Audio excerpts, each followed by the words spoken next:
Partner Mike Whiteside and I met really talking about a construction project, and the thought of a house that was being torn down locally kind of both fired our imaginations, and we decided, well, let's just do a joint venture and take this house apart and see what we can do with it.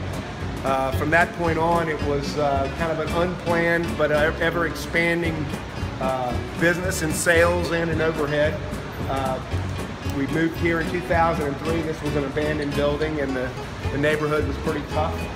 There used to be a very large trailer park down the back that was not well maintained, and in the meantime, not a whole lot of glass in the building. Since that point, we've obviously filled the building with salvage, and with our creations. Mike is a kind of a fabricating guy, design guy. We take old pieces of buildings and give them new life as far as a new piece of furniture. We also, of course, sell anything as homegrown as doors, interior doors, exterior doors, trim, stained glass directly so it can be used again.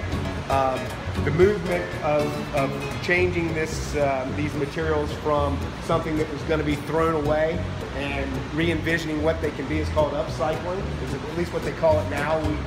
We just called it whatever. That's what we were doing at the time, 15 years ago.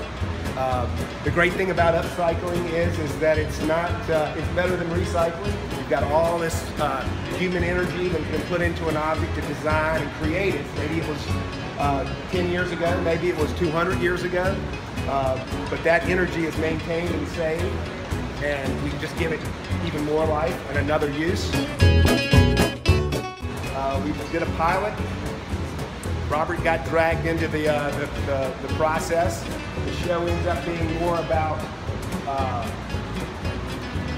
always the salvage business, always what goes on in the shop, recreating, upcycling, but also positive working relationships.